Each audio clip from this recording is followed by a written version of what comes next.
So the lift that I'm going to be demonstrating is the conventional deadlift. Now to begin, the 5-point body contact position does not really apply to this lift because the only parts of your body that are going to be in contact with the floor are going to be your feet. Now for proper setup is very simple. You're going to be standing in front of the bar with your feet about shoulder width apart and your shins about an inch away from the bar, or with the bar over your midfoot. Next, to perform the lift, you're going to hinge at the hips until you feel a tight stretch in your hamstrings, and then you're going to bend the knees and lower the hips until you can grab the bar. And you're going to grab the bar right outside of where your legs are, or about an inch away from your legs. This is where the first cue comes into play. You want to imagine squeezing a pin in your armpits. Now what it's going to do is you're going to squeeze your arms to your sides, and that's just going to help you to engage your lats throughout the movement. Next is to breathe and brace. Obviously the Valsalva maneuver is not recommended for anyone with blood pressure issues, but if it's a healthy individual with no problems like that, then it's a good way to breathe and brace the core to keep your spine safe. So you're just going to breathe in and flex the core and keep it tight the entire time. Next, you're going to pull the slack out of the bar because there's a little bit of space between the actual plate and the bar itself. So you're going to do that by pulling up a little bit with your upper body and sinking your hips a little bit lower, just a tiny bit.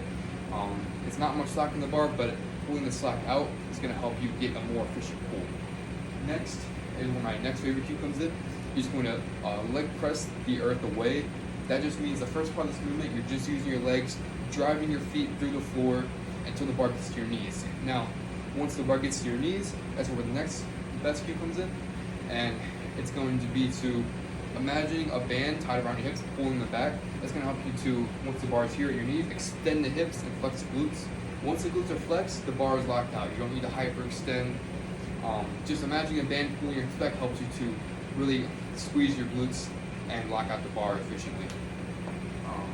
And now I'll show you what all that looks like together.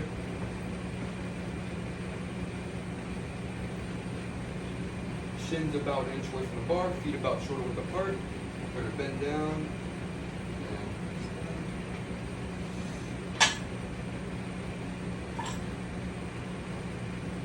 More.